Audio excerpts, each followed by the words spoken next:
Welcome back, Astronomical Learners. I'm your host, Mrs. Deanna, and today is another installment of Freebie Friday, and I wanted to introduce you to 3rd to 8th grade Summer Reading Comprehension Toolkit. So this is a completely free toolkit that I actually made for some tutor students a while back.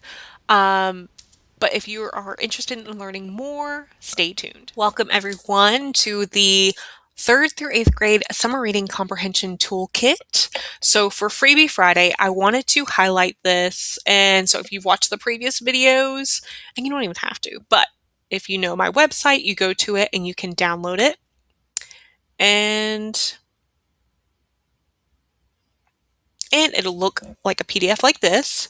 So why did I make this? So before I had to take a break from tutoring, I had two wonderful students that were siblings. One was leaving 3rd grade, one was entering 6th grade. So I made this comprehensive comprehension packet for 3rd to 8th grade. Also, I kept my own kids in mind, but I'm trying to make this a family-friendly guide for summer reading. So when you first open it, every title is going to have book title, student, date, and that depends on which pages that you print out. Notice there are 52 pages total. Am I telling you to print all 52 pages? No. I want you to read first and then choose what pages are going to work best. Now, this is free. It's going to stay free. I'm not going to sell this because I'm an advocate first, and lots of advocates like myself will find these all over the internet, and I don't actually own all the ideas, so I'm not trying to steal somebody else's work, so I want to give this away for free to help somebody else who's an advocate. So this can be divided into, you can use this for fiction books, you can use this for nonfiction books, you can use this for graphic novels, you can use this also for audiobooks. But essentially, I want you to also know you don't just have to use these resources. There's also other free resources you can use as well. I highly recommend the PBS Kids Writers Contest resources, especially throughout the year if your student ever struggles with scaffolding or organizing their thoughts before having to do a writing assignment. Also, I highly recommend Reading Rockets, which is connected to Reading Universe. They have graphic organizers as well. There's also a wonderful website called Read, Write, Think, and they have some wonderful organizers as well. So, first off, pick the right starting line. So, understand where in your reading journey is your student. Let's say, are you at the beginning of summer? Did this just kick off? Well, you might want to talk to them first about what they need. Gather what you need first and go through the whole list. And also, you can come back to this PDF at any time and say, oh, well, they're working on this now, we need this map, and so on. Also, I want you to model the process. So let's say you are summer reading alongside your student. If you're a teacher or a tutor or a parent, first, fill out the worksheet yourself. Explain your thought process out loud. I'm writing down the title. Oh, I forgot the author's name. Let me go look at the book. Okay, I found the author's name. Oh, I'm looking at the date. Oh, I forgot the date. Let me look at my watch. Let me look at my phone. Let me look at my calendar. Model your thought process out loud to model that internal speech. Also, we do. Write it together. Make an activity. Then also, you do is not for you. That's going to be for the student. Let them tackle situations on their own. Don't worry about perfection. All right, next, target the trouble spots. Let's say your student is struggling with vocabulary. You want to pull the concept definition map.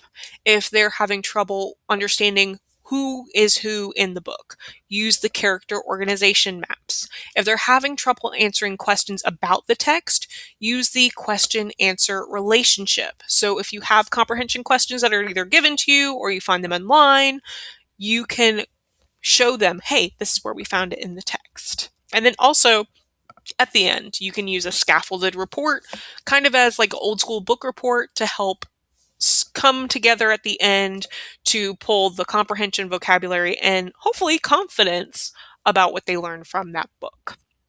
So first thing you're going to see here is called See, Think, Wonder. So this is kind of like a KWL chart, or know, wonder, learn chart. So you want to get your student thinking, and I'll flip this for you so you can kind of see a little bit better. But you want your student thinking about, what do you see? What do you think is going on? And what does it make you wonder? And so this is going to be for your younger students. But even for your older students that might be struggling with more advanced concepts, this is useful as well. This, and also if we annotate here, if you want to ever draw and just make this your own, you're absolutely free to. I totally recommend that. I think it's really useful. And even, if it's just on a PDF, you can do that as well. But I really love this for my tutor students because it helped them break it down of like, okay, let's talk about before reading. Look at the cover. What do you see in the images? Have you seen the movie? Have you thought about the movie trailer? What do you think is going to happen before the book? Get some background knowledge brewing. Then during reading, use this. I usually put it in a slide deck so we can talk about it and I can add on it as we go in our tutor sessions to think about, oh, what connections? Oh, did you notice the title in the book? What page was it on? What was it connected to? What chapter was it in? And then after reading, you kind of have a great page to dump all your ideas of, oh yeah, how did it connect to your before thoughts, your during thoughts, and then has your thoughts changed? And then here is just a basic story map. So here, you could write, you could even just put stick people, you can draw if it's a younger student, or if it's an older student, you can actually write names. Like my daughter just got done reading Charlotte's Web, so you can write the character names there. Or you can draw like the animals, like draw the little piggy. You can talk about the setting, definitely have them practice putting the title, and then start putting this. And I say this because in my own brain, I do not think in a linear path. And a lot of ADHD people and dyslexic people as well, and gifted people included, do not always think in a linear path. So it's kind of hard to think about beginning, middle, and end. It's easier to write it down when it happens. So let's say you're reading that beginning of the chapter. Don't let them move on without jotting or doodling something to help it lodge in their brain of, okay, that's the beginning. Okay, then we're gonna get to the middle and the end. And also, you can do this for each chapter. You can print out as many pages as you need. So let's say like we're talking about chapter 1. You could put that in the title. And then you could say, okay, in the beginning of this chapter, such and such happened. In the middle of the chapter, such and such happened at the end. And you could mark, hey, there were only these certain amount of characters in that chapter. Oh, chapter 2. Oh, we have different characters. We have a different setting. This will help organize it for when it comes time to summarize. So this one I also really love. It's a 5-finger retell. So I've seen this on several different websites, but I just like this kind of mapping of it. But I like this in general. Let's say you're at the library and you don't have a graphic organizer, and you want to just review a book that you just read, either aloud or with a student. You can say, hey, can you tell me all the characters? Hey, can you tell me the setting? Great. Can you tell me the beginning? Awesome. Can you tell me the middle? Oh, wonderful. Can you tell me the ending? And then in your palm, you can say, hey, what does that all mean? What's the lesson that was learned? What's the summary of the story? And that 5-finger retell, you can also use that chapter by chapter. Now, this is what I was talking about earlier. So question, answer, relationship. So this is really helpful, especially right before you have standardized testing, to help students start thinking, hey, in the text, where can we find the answer to those question relationships? So if you have a comprehension question, you want to think about, oh, okay, so we found it in the text. How is it connected to the story? You want to gather the information and then use your background knowledge to apply all of it. And also, I like how it's included here of like, oh, what was in your head? Because we want to understand that not every student is going to have ability to have a visual image. Some kids have aphantasia where they don't have a vision in their head. Maybe they have words, maybe they have pictures, maybe they just have colors, but whatever's in your head, get it on paper and that will really help you. All right, so let me flip this again. So this I really love. I remember seeing this come out when I was like in about 5th grade to 6th grade, of kind of like the ice cream cone, the hamburger. Now some of them are connected to Lucy Calkins, which I know some people are going to love the, what is it called? writer's workshop. So a lot of those aren't terrible ideas. It just depends on how you use them. So if you're just very vague about it, it's not going to be helpful. But if you're more explicit and you do it with a student and you model how to use it, it's going to be a lot more effective. So when we talk about a main idea, usually that's an abstract concept. And if you don't make it concrete or real for somebody, they're never going to understand what the main idea is. They'll just think, oh, it's just the title of the book, or oh, it's just, you know, the story, the moral of the story. But essentially, the main idea is more of a literary device, and you use your tools throughout your teaching to do that. So hopefully, if you had a good teacher before the summer, or if you have a parent that understands how to use this, if it is useful, and I'll say this for any tool, use it if it is useful. If it helps you, great. If it's making it more confusing and you're having more time explaining than helping, don't use it. Move on. All right, now here might be more popular with the pages. So online, if you just Google graphic novel blank page, there are a bunch of resources. So I just pulled one that I found. And so I say this because there are a lot of students that love graphic novels, but they don't see how they can apply them to chapter books. And they'll assume, I just want to read the graphic novel. They don't want to read the what we consider actual book. Graphic novels are real books. Same thing with audiobooks. But if you have a student that is creative and artistic and can share the same thing that we were talking about previously, just in graphic novel form, and can make a comic, use it. Do it. As long as it is a tool that is useful, it is great. Now, let's flip this back over. So this is, oh, I really love this one. So I've been using this previously this summer. So what does it connect to? So a lot of when it comes to comprehension, especially because like my family, we use IXL, and so my kids kind of struggle of like when they're asked what's the main problem, because there could be several problems, right? How do you organize that in your mind? So I like this idea of, oh, does it connect to the setting? Does it connect to the story? Is it the theme? Is it or underlying message that the author is trying to express or explore? Oh, is it connected to the character? Break it down to kind of use that process of elimination so it's not so overwhelming, and then you can kind of understand, okay, great, that's what they mean by the main problem. And then here, I love this. PBS Kids, their writer contest free packet also has a really good one with Arthur in it, but this is kind of the basic plot diagram. So you're going to have the exposition or the beginning, then you're going to have your rising action with your events, you're going to have your climax, your main event, then you have your falling action into your resolution. And so usually you're going to have resolve all these beginning events by 2 or 3 events, and then you have your resolution. And then you also can put your little conflict in there. Maybe it was a character conflict, maybe it was a move, but this is generally what children's literature is going to entail. This is just another version of it, but it's a little bit more structured. And I include that just because it depends on the story, it depends on the student, and also depends on how you view it in order to help them along. So I wanted to include more than one. And then let me turn this over. This is just another version. So same thing here. It's the same concept. It's just a different way to present it. And I think that's the important part about differentiation and scaffolding is depending on a student's either background knowledge or their familiarity or what their comfort level is, they're going to determine which one is going to work best. All right, now here is another one. It's called 5W's chart, and it's for use when listening to key ideas. So this I highly recommend if you're reading aloud, if you're partner reading, or the audio books, because it's easy to just be passive, a passive participant, and just listen. But when we encourage kids and invite kids to participate and jot down while they're listening, it creates that transition from just working memory into long-term memory, and it gets them thinking about what's going on. All right, and then here I also like this one.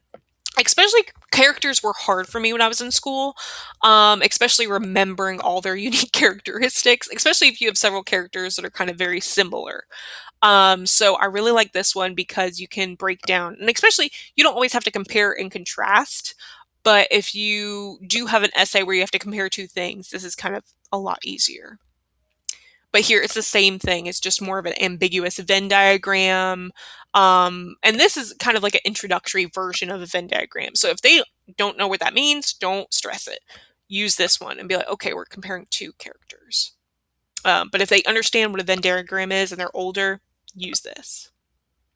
Now, this is where we get into the sequence and order of events. This I really like as a tool and accommodation, even when it comes to outside of literacy. Let's say my daughter is telling me what happened in the yard because she tripped and fell and hurt her knee, and she can't organize those chain of events because emotions overwhelm us, right? This can help be a scaffold to be like, okay, well, where were you here? And then what happened? And then what happened? And then how did you feel? And then what can we do to make it better? That kind of way to talk about it. Same thing here. You can do this per chapter. You can do this for the whole book. And then there's a bunch of space, not to be overwhelming, but for those creative kids, if they want to draw all around this. Because let's say we can talk about chapter 1, chapter 2, chapter 3, chapter 4, and you can print out multiple, but you can say, okay, it went there, and then this even went here, and then we address this here. You can use it kind of any way that you want to.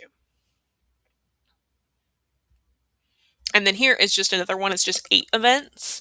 And then this is too confusing. Don't worry about it. You can use that one and print out several. But I had a student that really liked this one, so that's why I included this one here. And then we'll flip again. So here we go into cause and effect. And I think cause and effect, other than Venn diagram, is very useful when it comes to compare and contrast, getting ready for those essays, and understanding that in a story, you're going to have a cause and then you're going to have the effect. And it helps break it down. And you can kind of do this per chapter, maybe per character, or per event or situation. All right, here's another one. This is problem and solution chart. So you'll have a problem, you'll have steps to the solution, and then the solution. Same thing here, just a different version. Same thing here, just a little bit more scaffolded, different version. And then this also is kind of like a similar thing. It's question and answer, but also it can be used for those comprehension questions. And then here, same thing, another sequence version. All right, now here's where we get to more of like what you're probably used to is the main idea cluster maps. We're going to have that main idea in the center, detail, detail, detail. And I'd say you can even work backwards. You can start with the details and then get to that main idea. And then here is another story map. You can start from the beginning, middle to the end. And then here's what I really like. So not just when we're comparing two characters, but let's say you want to evaluate characters in more detail, print as many as these as you need per character in a book. And you want to also characterize or categorize them of, are they main characters or side characters? Because students need to be taught that there's a difference. So here's just a different one, a little bit more detailed. Same thing here. Different one, you break out the traits, a little bit more detailed. And then this is a character setting plot diagram. So you have your characters, you have your setting, and then you can draw or write your plot. And then here is another character scaffold. So you can break down, and it doesn't have to be he. You can change that. You can absolutely cross it out and be like she, they, them, whatever you want to do. This will be your sheet. All right, and so let's turn it around here. So this one I really like for a bigger book, especially for summer reading for older students. They might be reading like Artemis Fowl, where it has a lot of characters. And so you can put the character name, their description, their personality, their role. Are they major characters? Are they minor characters? And an important quote that reminds them. And then here's just a different version, especially for these bigger books with a lot of characters. And then also here we have the his and her here. And then also this one, if you need more lines. I know, like I had some friends in school where like they could not work if it was just a blank page, they had to have lines. And then here I really like this one where if you have a character trait, you can put the page number, their quote, and your personal explanation for why that quote goes along with their character trait. And then I really like this one because you can use it for a character of how they apply it in the story. So we can describe a character in the beginning, and then we have the event, how it changes, another event, how it changes, another event, and you can see the character arc, as you will, as it changes throughout the story. And then this one goes back to basic vocabulary. So if you've never seen this, this is called a Freyer chart. So this is a very explicit way to teach vocabulary words. So you start with a definition, you make an illustration, you use examples, and then you make non-examples or the opposite or the antonym of what that word is, or the opposites. And so you put the vocabulary word here, definition, draw it, use an example, and then non-example. All right, and then over here, this is what I talked about earlier. This is a concept definition map. So you have a concept, it's a main concept, and then we're going to have the property of like, okay, what's it like? What's your example? You can have an illustration, what are some examples, and then you can create a new definition from that concept. And then here, I really like this for if you have to, especially before you write an essay, if you need text clues, you put your text clues in here, you put in what you already know, and then your conclusion. And then here we have identifying author's purpose. Again, sometimes this can be difficult. So you want to make sure that it's a student that has been taught this, at least in their classroom first.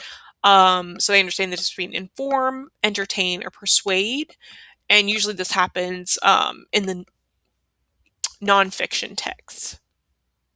And then here, this is kind of like a higher level thinking, but this can help students that are having difficulty with inferences. So you can have story clues, what they know, their background knowledge, and then what is the inference that they inferred from the text. And then here is just another main idea and supporting details scaffold. And then here we get to the summarizing. So you can format, okay, here's an important idea, and it probably doesn't even have to be in order. You can probably start like just brain dump and think, what are the main important ideas that you remembered? Then you can organize them by chapter or chronological order and then create your summary. But here's what I made. So this, again, these aren't perfect. I made them. But this is what I would like to make for my younger students. And it's basically just a story explorer report. And it's really kind of like a checklist to make sure for you that they understand what's going on. So you want to make sure that they can identify who the main character is, what the setting is, and then if they want to, and if they have some words on the page that they were struggling at, you can show them exactly, okay, this is the word, this is the page, what do you think it means? And then we can work together with that Freyer model to find the definition. Now here is for a little bit older students. This is going to be the reading analysis report. So you have more details. You have the setting, protagonist, the main conflict. And then here's going to be a more structured book report. So this is pretty much like a rubric. So you have identify the foundational facts of the story. So identify the setting, where does it take place, be specific about it. You name the main characters, you write down some vocabulary words, and we go through the sequence of events, the beginning, the middle, the end. We want to talk about comprehension and theme, the main idea, use that text evidence, and form an opinion. Make your own opinion about the text. And then let us know, would you recommend this book to a friend? Why or why not? Now, this is going to be for our upper middle school and high school students. So this is a critical book synthesis. So it's a lot more details here. But essentially, that is my 52-page comprehension reading guide. So please let me know if you like it. Also, don't forget it is July, so if you want to score a free ebook, not just from me, but anybody who's available on Smashwords, you can. They're also discounted as well. But if you are either a tutor or a parent dealing with a student that is between those ages or grades of 3rd to 8th grade, I do recommend my book, How Hard Can It Be? Mastery of English Literacy, just because when you understand how to build a strong foundation, it makes certain things like comprehension, higher order thinking, essay writing a lot easier. It's harder if you don't have that strong foundation. But essentially, Thank you so much for watching this freebie video series, and like and subscribe because if you like it, I will continue it. But once again, thank you so much for watching.